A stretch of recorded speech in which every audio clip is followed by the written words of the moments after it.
Hey everyone, and welcome to the Academy on Air. It's the second episode. So last week you learned about mobile UX, and today we want to talk about mobile site speed, because this is a little bit like the bare bone of a good UX. You can have the most beautiful site, but if it takes too long to load, many people won't see it. So today with you, it's myself, it's Dominic, and it's Dennis. Hi everybody. We're both mobile UX managers at Google in Dublin. And we frequently also tweet about mobile UX and how to improve site speed. So if you care, follow us on Twitter.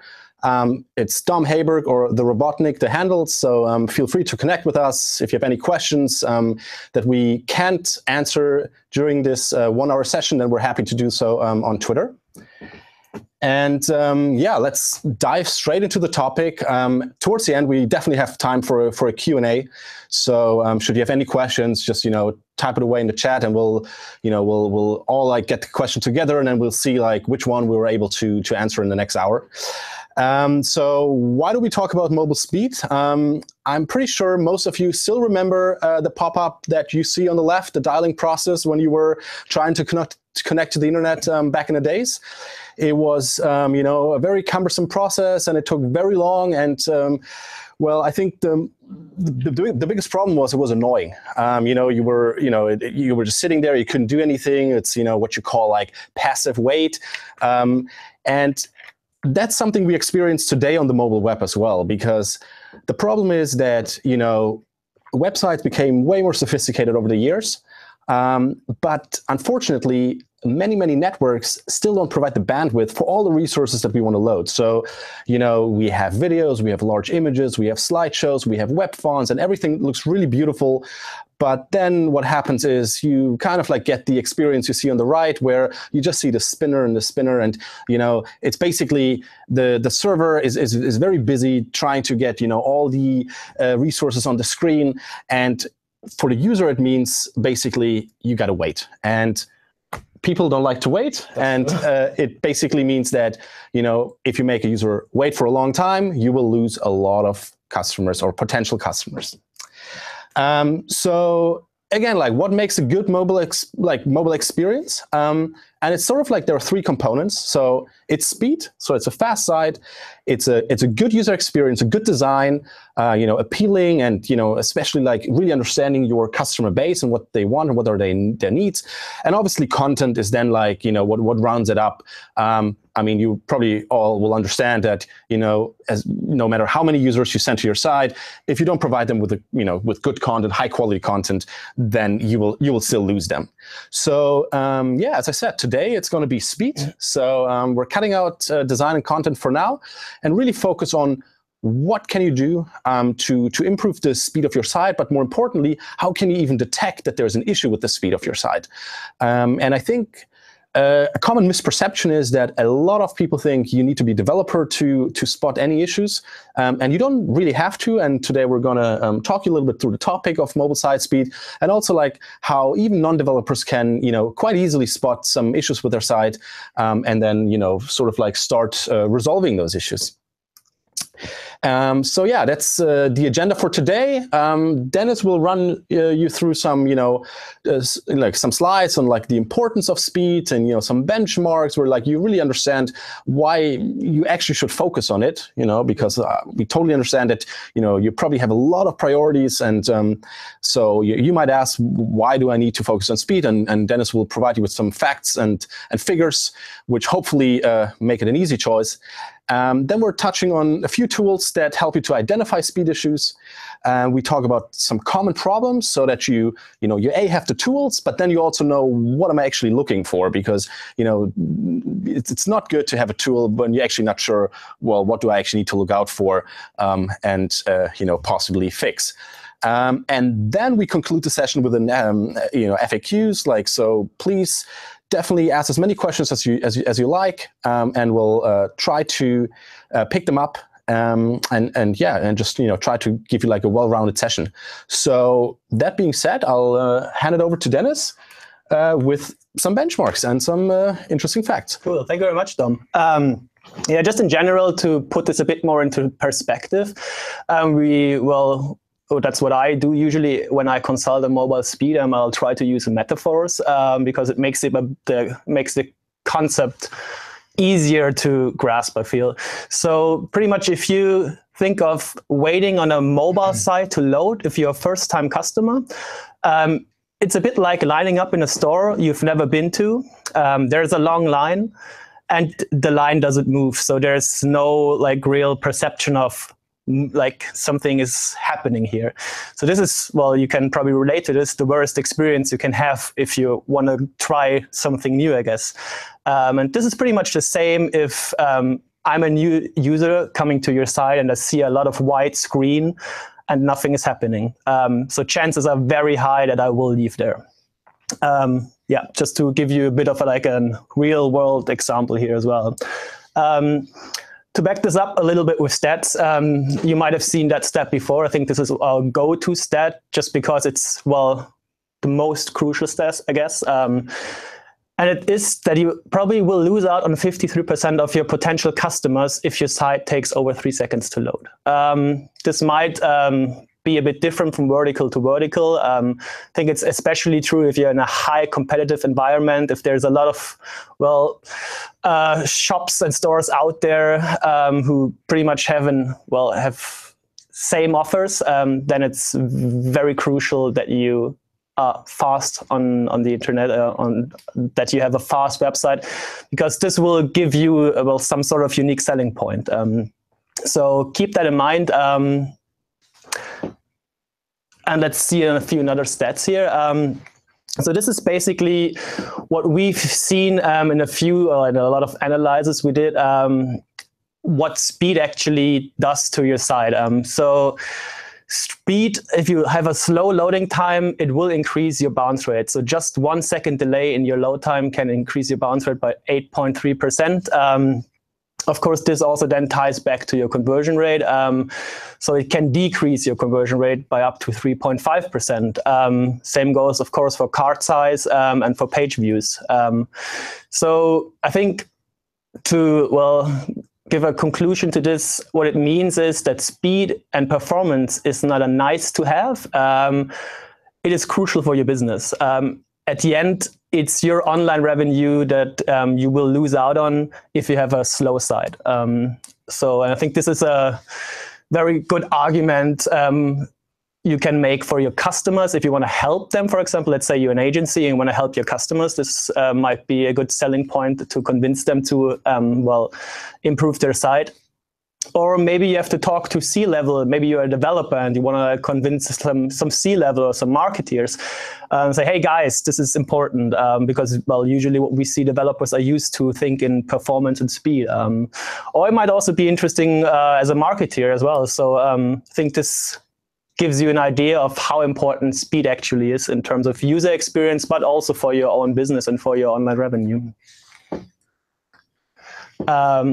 And this last study pretty much shows the same. It shows the correlation between loading time. So you can see that on the x-axis here. So when loading time goes up, the first thing we usually see, bounce rate goes up as well. So there's a direct correlation between that. So the longer your site takes to load, the more likely people will bounce from your site. And I guess this is very obvious. People who bounce usually don't buy stuff, so, or don't sign up stuff, whatever your conversion goal is. Yeah, I think the graph shows it quite clearly. So whenever you have a lower bounce rate, obviously your conversion rate goes up because people are more comfortable on your site, and they basically reach the goal that they have quite much quicker. And if you look at this graph, and we have like a sweet spot of like 2.4 seconds, so like we're like around the 3 second mark, which is usually something we try to recommend, although it's quite difficult for each and every site. But what you see is like that with each second of increase, that the conversion rate drops quite significantly, and the bounce rate actually increases quite significantly. And unfortunately, when we're sort of like looking on a vertical, through all verticals on a global scale, then the problem is that the site speed of most sites is more towards like, you know, the end of this graph on the x-axis. So we're quite far away from the sweet spot, and you know, our goal by, you know, having this live stream today, but also by all the resources that we publish, is really like to kind of like make sure that we try to, you know, improve as many sites as possible, so that we're all like kind of like pushing towards the sweet spot. So if some of you might, you know, look at this graph and say like, well, but what actually happens in, you know, when a site loads in 1.5 seconds, the graph shows that I have a lower conversion rate and a higher bounce rate. So why does, you know, what does that happen? So you got to understand that there are a lot of 404s in this graph. So, and obviously, on a 404, so like on a page that does not exist, people obviously cannot convert, and they bounce quite quickly. So you know, it looks a bit skewed, but we can confidently say that the sweet spot is around like 2.5 to 3 seconds, which should be the ultimate goal, you know, if possible in your case. Yeah, I think bottom line is that if you improve by 1 second, you will see an improvement in bounce rate going down and conversions probably going up, and conversion rate is going up. So I think even if you're not close to 3 or 5 seconds now, it's still worth working on your site and progressively improving your site. And I think this is pretty much what we're aiming for today, is like showing you how to discover low-hanging fruits, which are easier to fix, or maybe even easy to fix, but have a big impact on your site speed. Definitely, like every second counts. So it's definitely worth improving, no matter where you stand at the moment. And yeah, so we basically move over to the good news and the goals for today. So I mean, Dennis already summarized it, but you know, just do it quickly again, so we know what to expect now. Yeah, so well, pretty much there usually are a few quick fixes, no matter in which vertical you are, and that can knock off 30 to 50% of your site's load time, which is the good news. And today we're going to show you a few tools you could use then, and some suggestions and recommendations how to spot these challenges and how to fix stuff to actually improve your site. Cool. So yeah, let's dive into the tools. So there are multiple tools, and some are easier than the others. So you know, it will depend a little bit on your background, you know, how comfortable you are with each one of them. Some might know all of the tools already. Some might know none of the tools, but our aim is to give you like a, you know, an introduction to each of the tools. The learning curve is not too steep, I would say. Yeah. So it's definitely easy to pick up, and I think that's a really important part. So like that you're really leaving this live chat today being able to, you know, do a little bit more on identifying you know, issues with your site and coming up with potential solutions straight away. So let's dive into the first one, and that's going to be Test My Site. Yeah, and also if you already know a few of these tools, just let us know in the chat. I'll be just interested in which of our tools is, or that tools we're showing. We're not just showing our tools, which you already know, which might be new to you, just out of curiosity. So this would be the very first one, Test My Site. This just got recently relaunched, if I'm not mistaken, well, a few months ago. So a nice new UI, a few extra features. I think what it does very, very well is it gives you a first idea on how is my site or your site performing.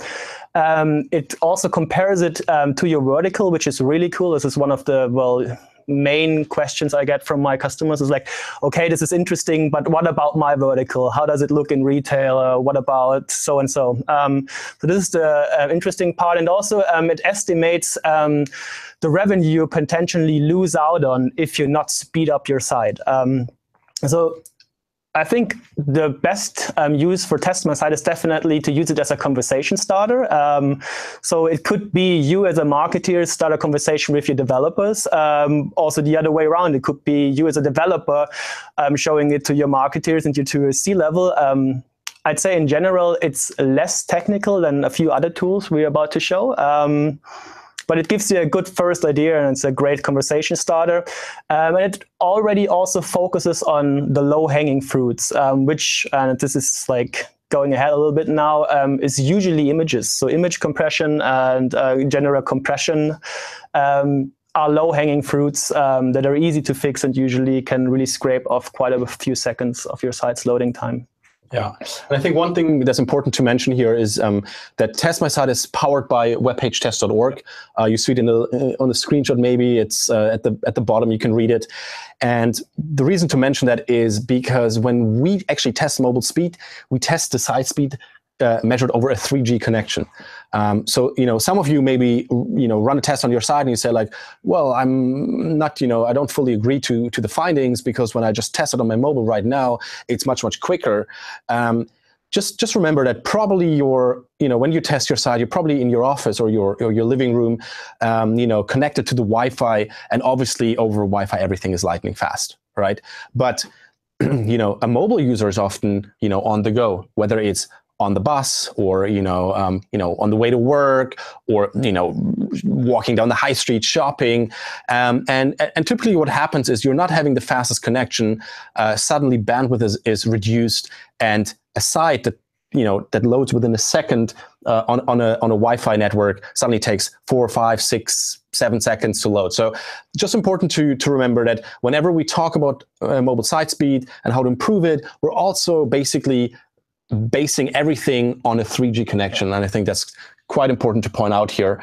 And I think it's also a very good way to introduce our next tool, which is actually going to be a web page test. Yeah, very good point. Maybe one last point to Test My Site as well. I think if you never thought too much about speed improvements, I think this is also a good starting point because it's you don't have to be super tech savvy to understand it, and it's very easy to use, I'd say. Yeah. So very straightforward, just copy paste the URL and test it, and then you get some easy to grasp recommendations. Exactly, and you even get a report to your email if you want. So yeah, it's definitely a really, really great tool and gives you lots of insights. So next one would be web page test. I think you can already see it looks a bit different. It is, not as shiny as Test My Site is. But having that said, I think it comes with more features and can be quite powerful, or it is quite powerful. It might take some practice for you, and you just have to get used to the UI a little bit. But basically what it does, it also measures speed. That's why Test My Site also uses it as a backend. And it measures speed on a chosen connection. We would recommend, as Dom just explained, to test on 3G. Just in general, if you optimize towards 3G, you can be sure that all of your users will have a great experience on your site. Because if you cover 3G, then, you have 4G and Wi-Fi in the pocket anyway.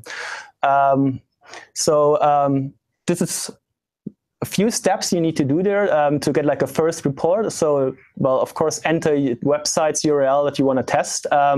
Great thing here is you can change locations. So if you have a very local business, for example, you can, for example, choose Ireland or Germany, etc. Some European locations and a lot of US locations in there. Or you could even check what would the experience be from someone who's, I don't know, in the US, and most of my business or my servers, because I don't have a CDN, are in Europe. So is that still a great experience, or is it maybe worth thinking about a CDN and stuff like this? So it gives you a lot of flexibility. Same goes with the browser. You can choose a browser here. We would recommend here to, for example, use a Chrome. It's a great browser. Then you choose the connection. What we also would recommend is to run 3 tests to even out potential outliers. There always might be some outliers if you test for speed. And I think very important is what we would recommend is to test on first view only, because speed is very crucial for first-time users, as we will try to showcase before a little bit with the waiting line in front of a store. If you have no expectations and if you don't have any brand loyalty, a great first experience is crucial here, I'd say. Definitely. I mean, that is probably a really, really important point.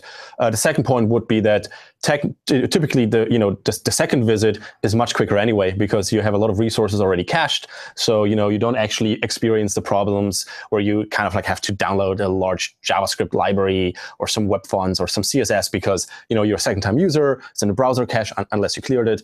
So that's why when we measure for speed, we kind of like focus on the first view only, basically, because when we improve that, we have improved the second, third view anyway. So so that's definitely, as you said, like great tool. The result will be like a waterfall, which basically shows you all the resources that are loaded, at what point. So you're really able to see like, okay, at that point, at the second second, these resources are blocking the render, and then you can decide, is it actually really necessary, or can I maybe postpone that? Do I even need to load it? What we often see is that there are resources loaded that are not even relevant for that page, yet they're still blocking the rendering, which is really unfortunate, because if at least in the end you would give the user a better user experience, then I could understand that there's some sort of like negotiation between the two. But if you're not even using that resource or showing it to the user, then it's a bad choice in that moment. So but yeah, you basically have a full overview of all the resources, and it comes with a shiny video that you can download where you can really see, okay, when is my page ready? When can the user interact? So I think it's a really good tool to dive a little bit deeper into the issue.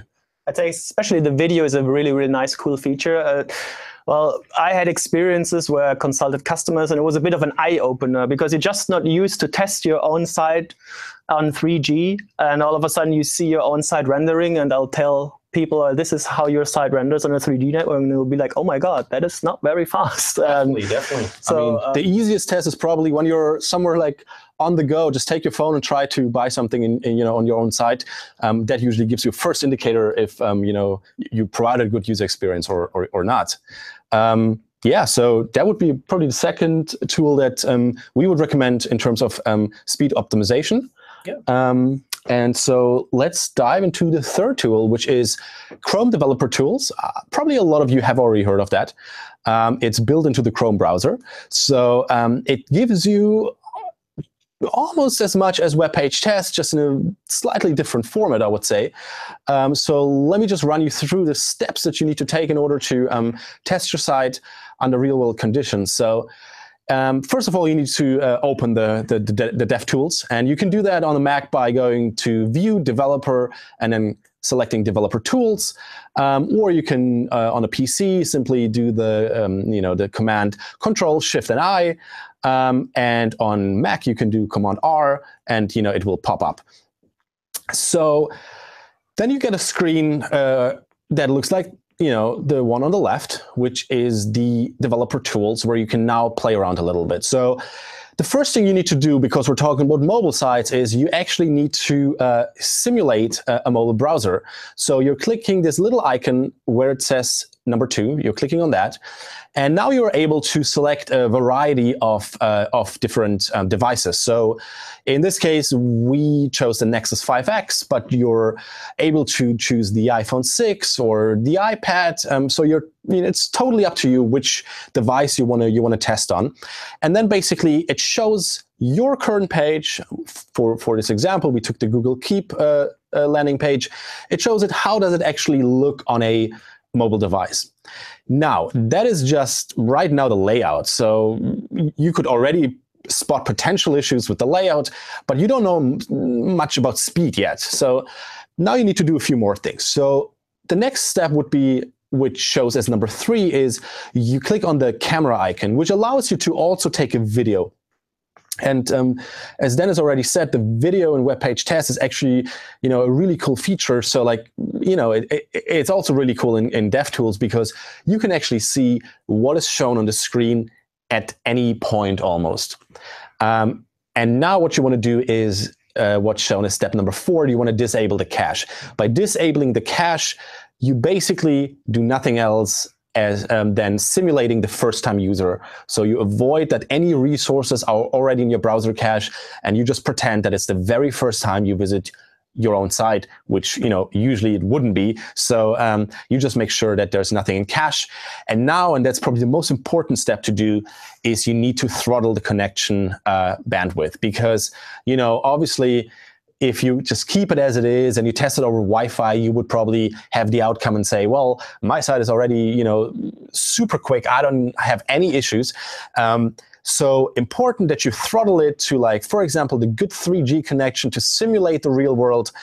And then what you need to do, you need to reload the page. So like, you do all the settings, you keep the Chrome Developer Tools open, and you now hit the refresh button. And what happens then is you will see your page loaded on the left-hand side, and you will already see that it takes much longer than you're used to. That is because you throttled the connection. And then you will be able to see the resources that are being loaded. You will see that the video is recorded. And then once that is done, you can actually dive into analyzing, okay, what's actually happening on my side, what's potentially wrong with it, and where can I solve certain issues. But before I run you through how you actually do that, Dennis will give you some more benchmarks, what to aim for, what to look out for, so that we have an easy start and really can get going with analyzing the Chrome DevTools results. So let's just hop to the next slide. As I said, the common speed issues. So it's really important to understand the principles, of what's affecting the speed. And now we have the slide that we were looking for. Perfect. Yeah, I think one point to the Chrome DevTools as well is that's feedback I got from colleagues who were showcasing this to customers. It's a nice demo version. You can demo site loading live, and show your customer how it actually loads in a 3G network, and it's a live demo. I think this is also like a really nice feature about the Chrome DevTools. But yeah, let's jump into the stuff you should look out for in the Chrome DevTools, or just some general stuff you might want to keep in mind if you're optimizing your mobile site. So first of all, give a good first impression. I think this is not just for mobile, but probably for everything in life, but it counts on mobile, especially, as we said, for your first time viewers or users. So what does that mean? You want to concentrate on the part that the user will see first, which is what we call the above default content. This is what needs to be there early. You don't necessarily have to display all of the above default content. We actually recommend to rather go for a progressive display, but start out very early. Maybe show your users a hero image, show them your brand logo, but show them something as early as possible, ideally within 1 or 2 seconds, I'd say. Yeah, I think it's something that Dennis touched earlier when he was talking about passive wait, right? You don't want the user, you don't want the user to wait without having anything to do. You want to keep the user busy. And I'll just give one example from the real world, because I really like that example. It's of Houston Airport, where basically the passengers were complaining that once they arrived at the airport, it took too long for the luggage to arrive in baggage claim. Logistically, the airport wasn't able to do anything about it. So what they did instead is they actually increased the way it would take from the gate to baggage claim by 6. And suddenly the feedback, although the passenger hadn't won any time, the feedback was great. And they were saying, yeah, as soon as I get to the baggage claim, the luggage is here. And the whole idea behind that is keep the passenger, keep the user busy. Even if it's just walking in this case, I guess. In this case, it's just walking. Keep them busy, because then they don't notice the wait. And by, as Dennis said, quickly rendering the above default content, even if further down the line, you're still loading so much more, it keeps the user busy. It gives the user content to interact with. And the wait time just feels much, much shorter. So I think that is the whole idea of a good first impression. Yeah, that's true. So optimize for the perception of speed from your user's point of view than maybe for actual loading time. I think that's the main concept to take away here. The second one is very straightforward. It's basically reduce your number of requests. And since, usually we get asked for benchmarks, we'd say try to aim for 75 to 80. Again, this might depend upon your vertical as well, because we've seen different complex levels of complexity in different verticals. Like, let's say if you have an e-commerce page, you might need to have more requests, whereas if you're more from a lead generation vertical, you might maybe even need less than 75. Definitely, yeah. So that's true. Like, because there are some complex e-commerce shops where, you know, it might not be possible to have 75 requests. On the other hand, there are pages where you can have much less. So, you know, take that with a pinch of salt. Yeah. But as Dennis said, you know, people like to know benchmarks, so that would be sort of one. And I'd say same goes for your page weight. Try to keep it around 1 megabyte, ideally less than 1 megabyte. And I think that's doable, or maybe might be easier to do if you keep in mind that usually users on a mobile device come with a different use case than they do maybe for a desktop site. So if you have the possibility, think about the use case your users might have. What do they want to achieve on your mobile site? And maybe try to, well, design your mobile site towards that use case. So this might make it easier to actually go for 1 megabyte. Again, it's not so much about the weight. If you need more, it's okay. Then it's more about the prioritization of what to show first. I think even like bigger sites around 3 to 5 megabytes can render really fast, at least can render their above default content really fast if they're very well smart about what to show first. Yeah. So, well, to sum this up, what to look for, or which are our usual speed offenders. So images is one big part, and that's especially true if you again think about the 3G network factor that we mentioned before. If you load a lot of images, usually your site is probably very heavy. And this will, like, you have to pay in that in terms of speed, especially in a 3G network, because you have limited bandwidth. You might load resources simultaneously, which will saturate your bandwidth.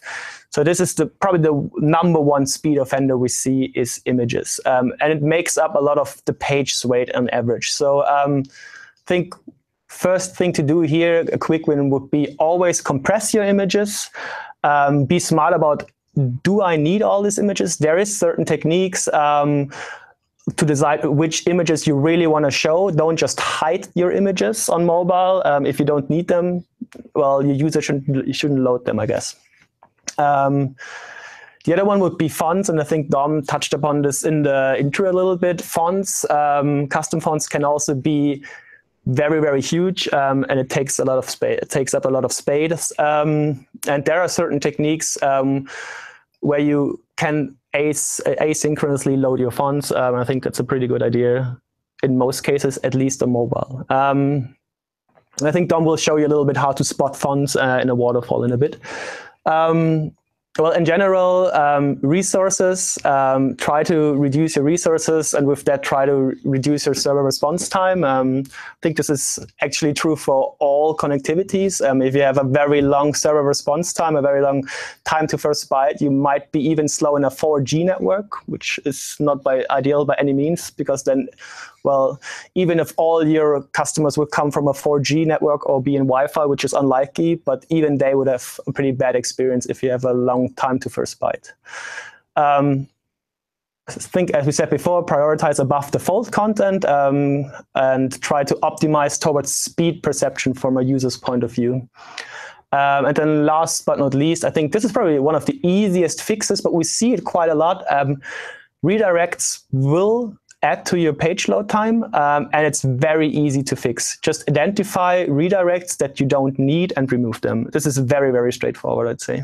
Yeah, no, totally agree. And I think that is a pretty good summary of what to look out for generally, you know, when digging into, you know, your site's performance, images, web fonts, the amount of resources, have I prioritized the correct content, and are there any redirects I might be able to avoid? And from that, now that we have the usual suspects, let's go back and relate it to Chrome DevTools. So we just talked about how to open the Chrome DevTools and how to run the first initial test. But now, you know, you need to do something with it. So, and basically that's what we do now. So basically we now assume that the steps that we took just earlier, that we've taken all the steps and we received the result. And now we want to see, okay, how do I perform for each of the usual suspects that Dennis just mentioned? So the first one would be images. And what you do for that is, this here is basically the amount of resources that are loaded into your site. Usually this is set to all.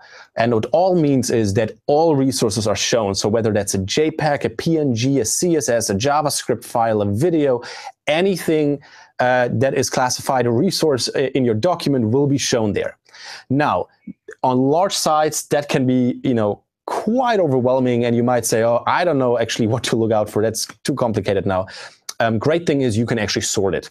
So now that the first usual suspect are images, we can say, okay, let me just set this waterfall to IMG, like short for images, and just look at how many images am I loading and what is actually the total weight. So now, in this case, we set it to all images, and then we get a result where it says 3.1 megabyte transferred. So that basically means that, you're loading a lot of images on your site. And about like 3 megabyte for a page, for a site, is very, very large, especially when you measure it over a 3G network, because we just talked about it, that 3G has a very low bandwidth.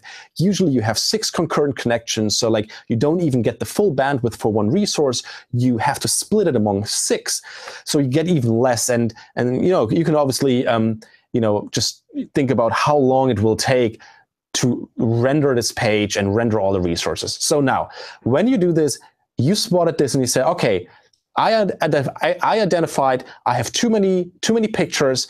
I can also identify which pictures those are, because what you can do here is you can order each picture by size. So you can click on it and it sorts it from small to large or from large to small. So you can click it once or twice. And then you can really see, okay, I have spotted 2 or 3 images that are just really, really big.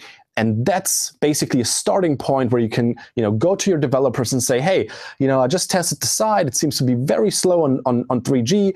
And I looked into DevTools, and it seems that we're loading 3 or 4 images that are just really, really big. Is there anything we can do about it?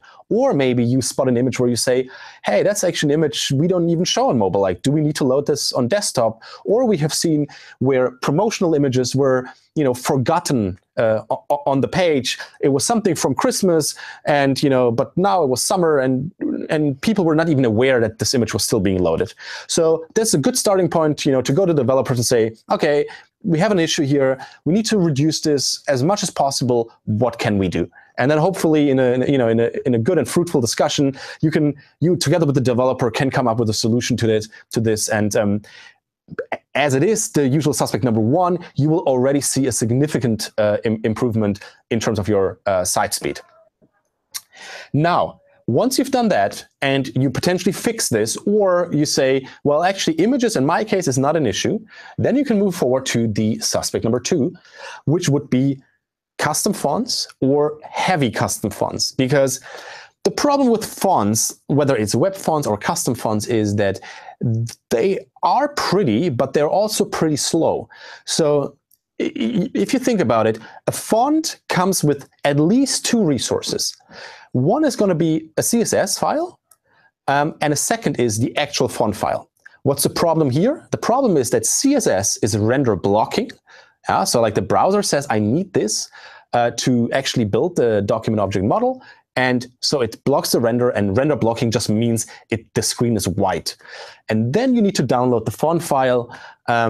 And if you use multiple font variations, like you maybe have the bold variation for your headlines, the italic for quotes, and the regular one for content, then you need 3 font files.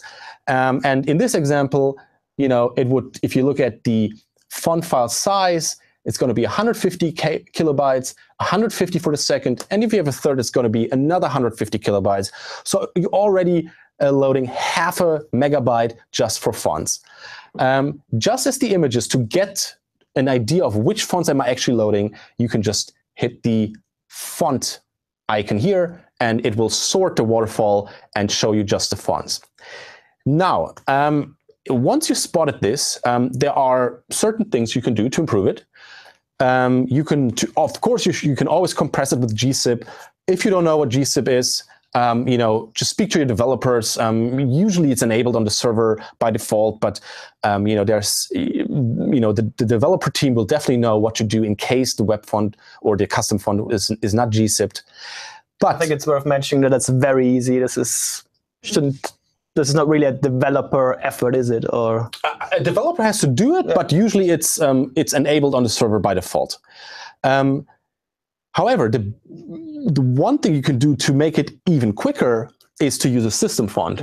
I think that this is often a misconception that people say system fonts are ugly, when actually you can do a lot of styling with system fonts, and there are a lot of fonts available on various systems that are actually not even that bad. And you can say, okay, I'll start with the system font, and I lazy load the custom font in the background, and once I actually have that custom font, I swap it out. You might get this little jump, which is called, the little flash of unstyled content, which might not look as pretty, but in terms of performance, it's super, super important to do it. So again, this would be the usual suspect number 2. And if you identify that you might load a lot of fonts on your site, take this with you, go to your developer and say, look, I think this is causing an issue on our side. What can we do about it? And then you can talk about solutions. Great. So let's assume you have optimized your images, you have optimized your web fonts. What's left? Well, the next thing, and I think this is a very important thing, is looking at the amount of resources. So what we see is 20% of pages request 100 or more resources. That's quite a lot, because you really need to think, what do I actually display on that page? And what do I make so many requests for? So,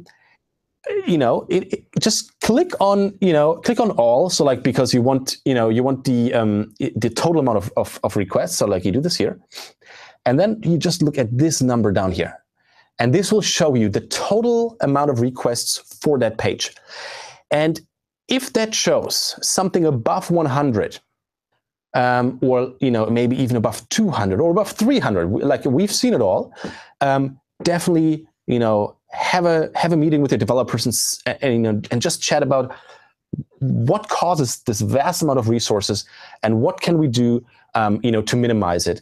Because as we said before, the server is really busy, and if you make unnecessary requests, you slow down the rendering of your page, but you also slow down things like crawling budgets, because your server is very, very busy handling all the requests from all the users. Because think about it, if you make 200 requests, you don't make that once, you make that for every single user that's visiting your site. So there are certain things you could do. I mean, your developer team will have a lot of possible solutions for this. One could be to combine small resources into fewer larger ones, at least when you're in HTTP 1. Just to reduce the amount of requests. But there are other ways. There are we're talking about again about prioritizing content, making sure that you need all this content, maybe getting rid of some of it, lazy loading images so you don't make those requests straight away, but rather further down the line. So there are a lot of things that can be done. So again, the takeaway here would be, if you test your site, have a look at the total amount of requests and see if there is any action that should be taken at that point. I think oftentimes it comes down to, what is my trade-off here? So usually I'll sacrifice loading time for features, requests, etc. And I think it can be worth it if it's a necessary feature which will improve your user experience. Then it's totally worth it, because usually if it improves your user experience, it will probably improve your conversions as well. But you mentioned that before, what we see a lot is that you sacrifice speed for no actual reason. Stuff you don't display on your mobile site, stuff you don't really need on your mobile site because maybe there's no use case for it anyway. Exactly, yeah. Yeah, I mean, that's pretty much a very good transition into the next slide, and usual suspect number 4. I think we can keep that short because we talked about it so much. It is simply prioritizing the content that's above the fold, that's critical. Every content above the fold should be the most critical content on your page, because this is what people see, like first. So quite important, get your logo on there as quickly as possible, get your, value proposition as quickly as possible, your hero image if you have one, your call to action, the main call to action, and do things that you might want to load for, future use or further down the line, postpone that. Just something like, additional CSS, additional JavaScript, maybe you have a carousel somewhere down the line. Those are all things that you don't need to prioritize.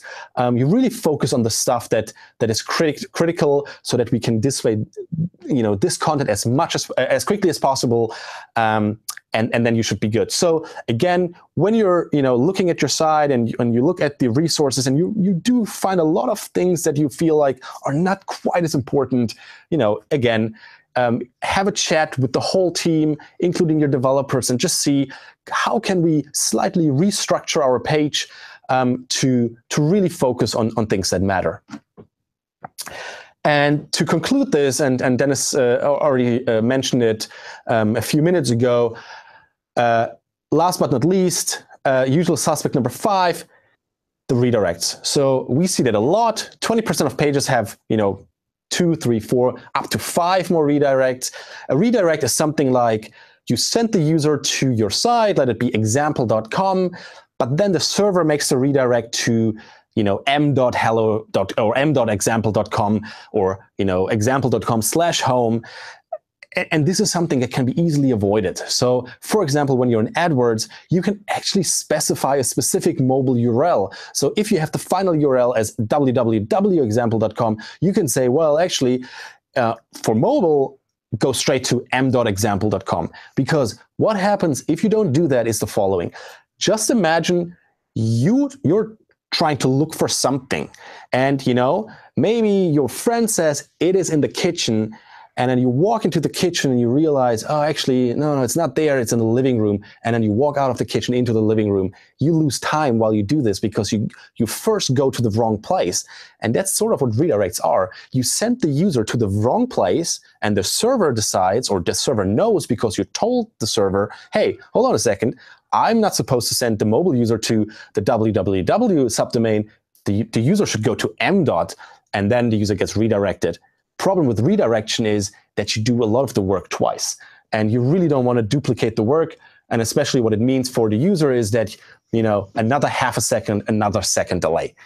So really make sure that you're not having redirects. Fix the redirects. It's straightforward. It's super easy. And the impact on your loading or on the loading time, on the rendering time is quite significant.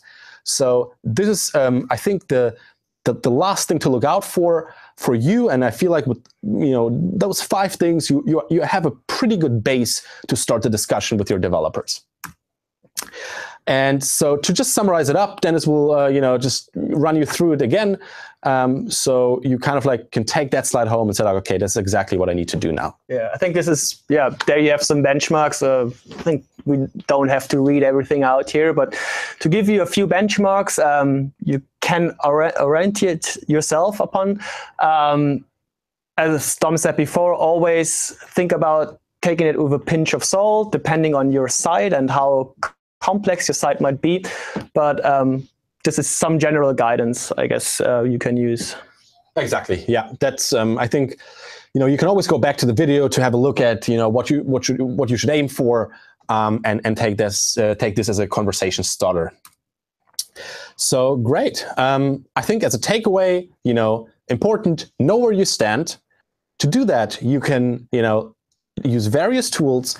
The easiest one is just take your phone and just have a look, actually, how does my site perform? Or give it to a friend maybe who hasn't visited your site, and let him open the site and just talk out loud. I think this is always a good check first, maybe an eye opener on your, status quo. Definitely. And then when you've done that, move over to tools like Test My Site, webpagetest.org, or the Chrome DevTools to really, get an understanding of, what is the current situation of my site. Then it's up, to work with your developer teams. So, you can already prioritize key improvements. You can look at the things that should be improved, and your developers hopefully will, join in and, bring solutions to the table of what can be done. And then, yeah, I mean, you're setting KPIs. We summarized it off the previous slide. Look at where you stand right now. Set realistic KPIs and say, okay, that's what we want to achieve over the next 6 weeks, 8 weeks, depending on how quickly you can turn around the changes, and then you will already be able to see the positive impact that it will have on things like bounce rate, conversion rate, and generally the user experience for all the potential customers that are visiting your site. I think one important point here to mention as well is go for a tool that you feel confident with and you like, and then I would suggest to stick with that tool if you do more than one test, and then check your delta after you implemented something. Don't try too much to compare different tools to each other, because it's very likely that you will get different results with different tools. But stick to one tool, try to implement something to change and improve something, and then measure again and see how much of a delta you get there. I think this is probably the easiest way to start your performance budget and your performance optimizing. Yeah, I think that's definitely a good tip, and that's totally right. Just try to keep it consistent.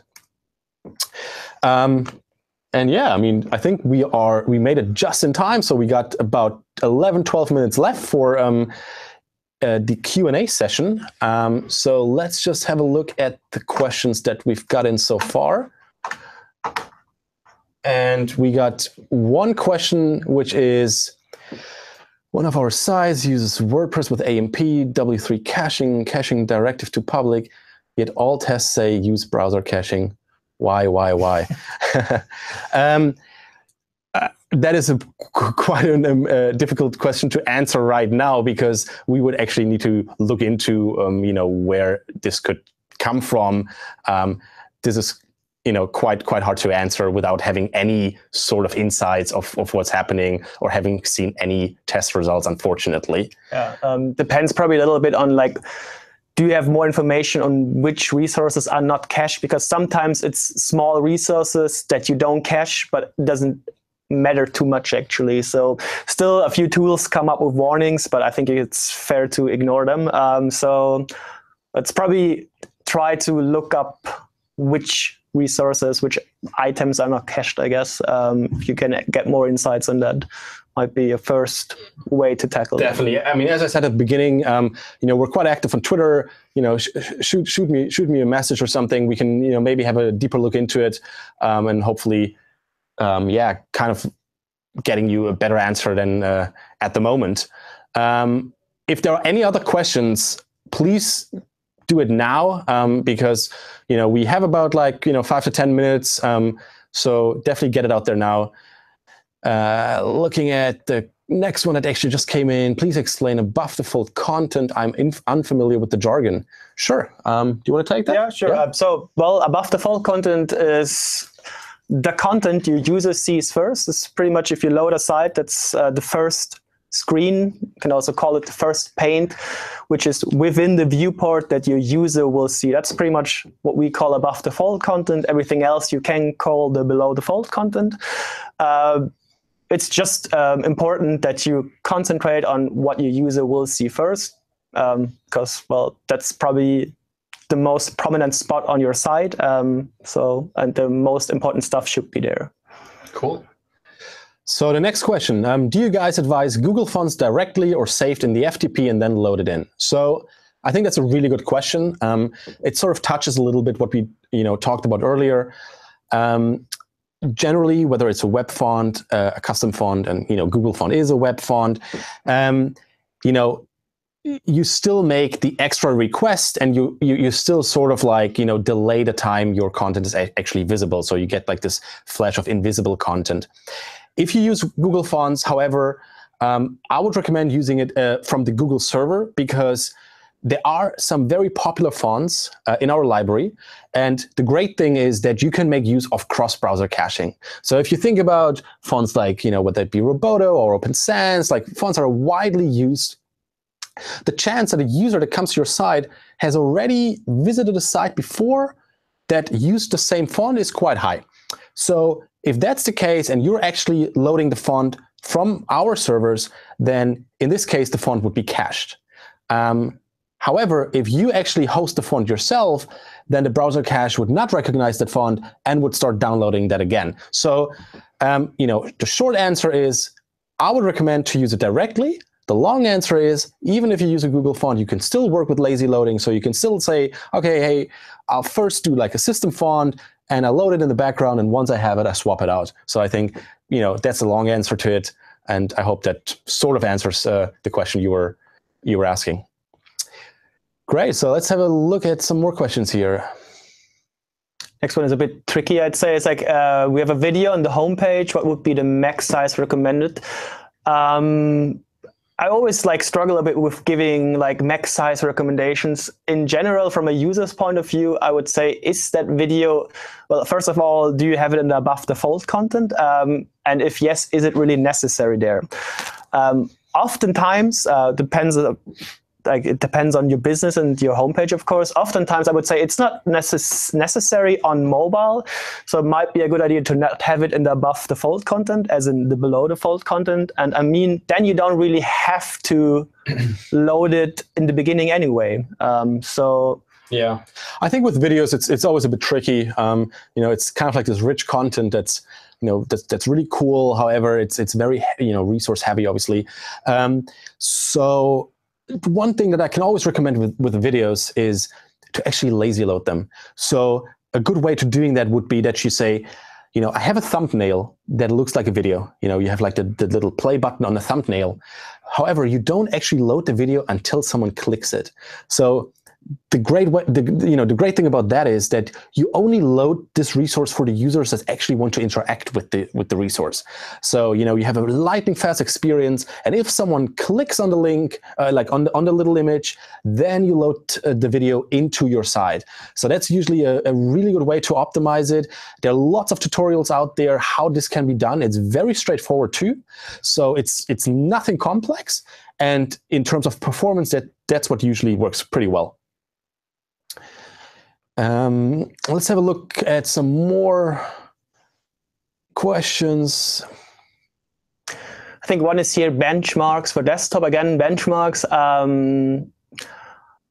Hard to say. I think one good thing you can try, you might know PageSpeed Insight, which is a tool we haven't mentioned yet, but also a Google tool. A good thing there is you get a so-called PSI score, which takes several things into account. But there you can also check the performance of your desktop page. This might be a first start if you want to optimize your desktop site.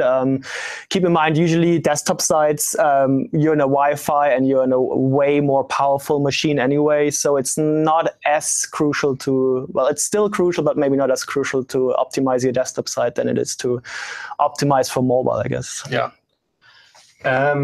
Cool. So we have some more questions here. Couldn't lazy load affect SEO as in fetching the page? So great question. I think just the one thing to remember when optimizing pages and thinking about what can you do to create a better experience, you always need to look at the trade-offs. In terms of lazy loading affecting SEO, I guess the one thing I can say is that obviously when you use lazy loading, the content is loaded with JavaScript. So if you have a lot of traffic, for example, from the Google image search to your site, then I would not recommend to load these images with lazy loading. However, if you just kind of down the line have a lot of icons, whether it's social icons or just other images that are not as crucial to your site, there's totally no problem to implement lazy loading here and reduce the total number of requests. And do you have any tips for reducing plugins? That's a very broad question, I would say. First of all, plugins, I assume you're talking about a CMS. What I found personally is that a lot of plugins are used that could be easily be solved without one. So I would have a look at what do I use the plugin for, what's actually the purpose of it, and how difficult would it be to, to code it like by my developers rather than using a plugin. So, that's probably the best answer I can give right now, because it's a very broad question. But yeah, it's definitely very, very important to have a look at your plugins and just see, okay, this is critical, that might be semi-critical, and then there are, in my experience, a lot of plugins that can be easily replicated without one. And that's probably what I would look out for first, because we're talking about low-hanging fruits, and that should be the first thing to tackle. I think oftentimes you can just get rid of them even, because you're not really using them, because that's what we see a lot as well. It's like you're just like loading up your sites with stuff that you have used maybe at some point, but not using now anymore. So this might also be just a first chance, have a look and, well, decide, do I really use that stuff? If not, I mean, there's no harm to get rid of it, I guess. Yeah, so cool. So, I mean, there are lots of questions that came in, so we are running out of time. As we said, if there are any more questions, feel free to post them in the comments, to maybe connect with us on some social channels, and we're trying to answer as many as possible. Yeah, I mean, that was it for today, but we have one more thing.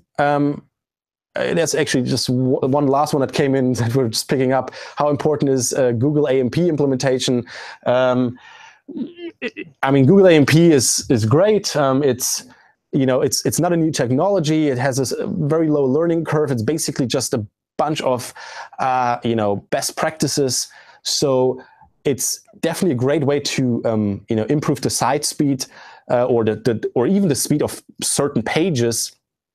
I think the important part here to mention is that the AMP page is standalone, so you're actually not touching the code of your current website. So we would definitely recommend to play around with it. We're currently having the AMP Roadshow, so if you're interested in AMP, just Google for AMP Roadshow. We're in many different cities, kind of like presenting some content on AMP, helping developers to code AMP pages. So that's definitely something to recommend here.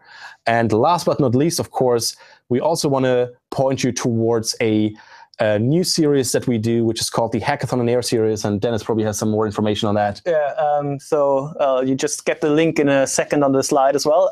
So it's a good question about AMP, because just yesterday we did a whole Hackathon on Air on AMP, giving you some insights on how easy it actually is to start with AMP and what's the benefit and what you can do with it. So we would highly recommend to have a look at this short link we posted here for you. The series is pretty much the same what we're doing here, but we're going a bit more into depth with technical concepts. So it's more targeted towards tech-savvy marketeers and developers, I'd say. And usually we pick one subject, we get very more into depth with it, and give you also best practices on how to improve your performance, and usually we also show you some coding examples. So it's very hands-on, around 40 to 50 minutes. It would be great if you guys are interested in that, or forward it to someone who might be interested and sign up there, and we can give you more recommendations there as well. And even if you're not a developer, I think it's still worth to join. I mean, just join once, get a feel for it, or look at the previous episodes, because there is some really cool information in there. And I think even with limited technical knowledge, you can still take away quite a lot, and it will definitely help to sort of spark the conversation with the developer team. So yeah, definitely join us there. The next one is scheduled for mid next month. I don't think we have a date yet, but usually we tend to do it in the second or third week of the month. So when you sign up, you will get an email and get notified, and we would love to see you there again. And that's it for today. Thanks a lot for watching. Thank you very much, guys. Thanks a lot for your questions. Shoot us more questions if you have any. And hopefully see you very soon in the next Academy on Air live stream, or on the Hackathon on Air series. And that's it from us. And we say goodbye. Bye-bye. Have a nice day.